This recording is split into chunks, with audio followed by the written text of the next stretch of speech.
자, 이번에는 여러분이 어렵다고 얘기한 평행사변형의 넓이에 대해서 한번 이야기를 해보려고 해요. 자, 선생님이 이번 영상은 좀 길 수도 있는데 집중해서 보도록 합시다. 자, 평행사변형의 넓이를 알아보라고 했어요. 그런데 선생님이랑 먼저 평행사변형이 뭔지 알아봐야겠죠? 도대체 뭡니까, 평행사변형이? 그런데 여러분, 모른 척하면 안 돼요. 왜냐면 4학년 때 배웠거든요. 4학년 때로 한번 기억을 돌려볼게요. 우리는 이런 모양의 도형을 평행사변형이라고 불렀어요. 중요한 것은 어떤 도형이고 어떤 특성을 가지고 있는지 꼭 알아야 한다는 거예요.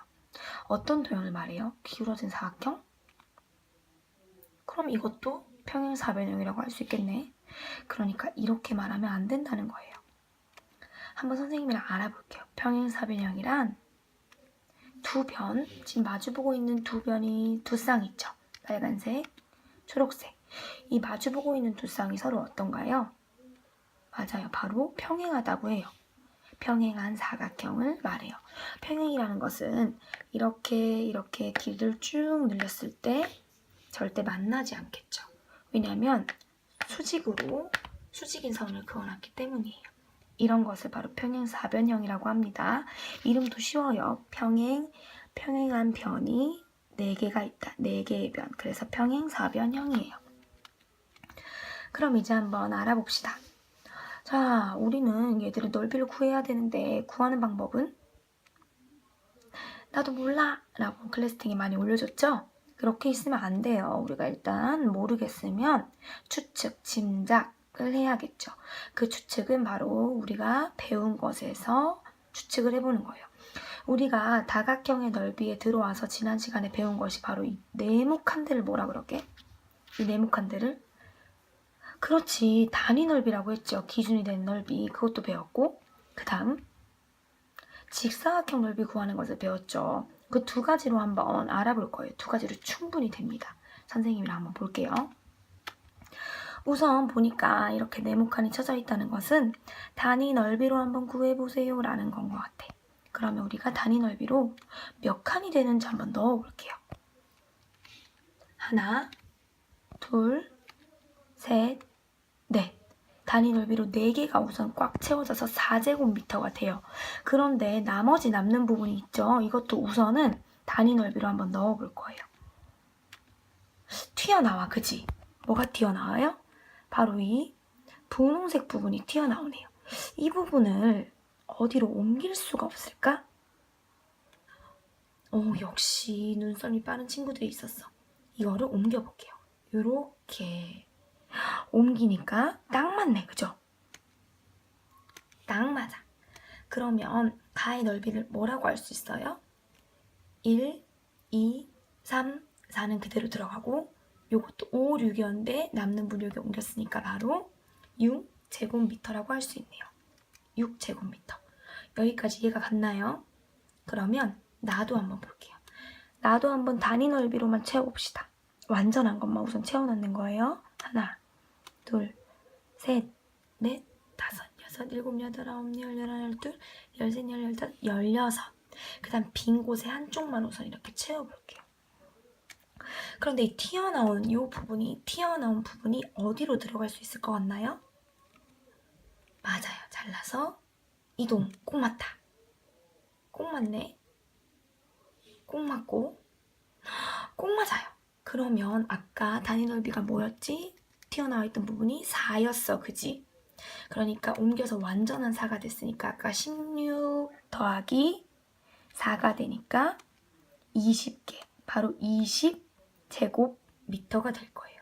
여기까지 이해했죠? 그러면 다도 한번 볼게요. 완전한 거 먼저 채워두고 모자란 것 4개. 그거를 어떻게 하지? 못 채운 부분으로 잘라서 옮겨. 그럼 꼭 맞았어요. 그러면 다의 넓이가 바로 12제곱미터가 되는 거예요. 왜냐하면 완전한 게 하나, 둘, 셋, 넷, 다섯, 여섯, 일곱, 8개가 있었고 불완전한 거 4개가 옮겨지면서 채워졌기 때문에 12가 되는 거예요. 그런데 여러분, 그래서 이렇게 구했어. 그런데 쉬워? 아니면 힘들어요? 어려운 걸 둘째치고 굉장히 힘들죠. 너무 불편해. 모든 것을 이렇게 구할 수는 없잖아요, 넓이를. 그래서 더 쉬운 방법이 필요해요. 그러면 다시 한번 살펴볼게요. 가도 이렇게 해서 옮겼고 딱 맞게 이렇게 들어 넣어서 옮겼어요. 그죠? 꼭 맞게 만들어서 옮겼어요. 그럼 단위 넓이는 무슨 모양이에요? 직사각형, 정확히는 1, 가로 세로 1인 정사각형 모양이지요. 그러면 한번 생각해보면 직사각형인 바로 정사각형인 단위 넓이를 자르고 옮겨 붙여서 평행사변형으로 만들었어요. 맞나요? 그럼 그 반대로 평행사변형 이 자체를 잘라서 직사각형을 만들어 볼 수도 있지 않을까요? 한번 해봅시다. 지금부터 집중 잘해야 돼요. 불쌍한 평행사변형 하나를 준비할 거예요. 왜 불쌍하냐면 자를 거거든요. 어떻게 자를 수 있을까요? 이걸 직사각형을 만들려면 어떻게 자를 수 있을까? 맞아요. 이걸 잘라서 옮겨 붙이면 우리가 배운 직사각형이 됐네요. 맞나요? 그럼 둘을 비교해 볼게요. 둘의 넓이는 어떨까요? 같죠? 왜냐하면 똑같이 잘라 붙였기 때문이잖아요. 이걸 잘라서 여기 붙여놓은 거기 때문에 둘의 넓이는 같아요. 그러면 오른쪽 이 직사각형 넓이 여러분이 구할 수 있죠? 가로 곱하기 세로. 그러면 평행사변형의 넓이도 구할 수 있다는 거예요. 그러면 한번 비교해 봅시다. 직사각형의 넓이는 가로 곱하기 세로. 그러면 직사각형의 가로 길이에 해당하는 부분은 어딜까요? 그렇죠. 바로 이 부분이죠. 이 부분을 뭐라고 하냐면 밑변이라고 해요. 위 아랫변이 똑같죠. 밑변이라고 해요. 그럼 세로에 해당하는 부분은 어딜까요? 이 비스듬한 부분일까요? 이 비스듬한 부분은 이거보다 길어요. 그렇기 때문에 이렇게 반듯하게 수직으로 내려오는 변을 해줘야 돼요. 어떻게 내려오는 부분? 바로 수직으로 내려오는 부분이 세로랑 똑같은 거예요. 여러분이 진짜 중요하게 생각해야 될 게 이 기울어진 부분을 똑같이 높이라고 생각하면 안 된다는 거예요. 두 변 사이의 거리, 평행한 두 변 사이의 거리가 수직으로 내려오는 거리가 바로 세로의 길이에요. 그러면 정리해봅시다. 평행사변형의 넓이는 직사각형의 넓이와 같은데 직사각형의 넓이는 가로 곱하기 세로예요. 그러면 평행사변의 넓이도 아랫변 곱하기 변까지의 거리, 이걸 좀 더 쉬운 말로 바꾸면 밑변 곱하기 밑변 길이 곱하기 높이라고 할 수 있어요. 이건 선생님이 지은 것이 아니고 직사각형 넓이 구하는 공식에서 여러분이 충분히 만들어낸 거예요.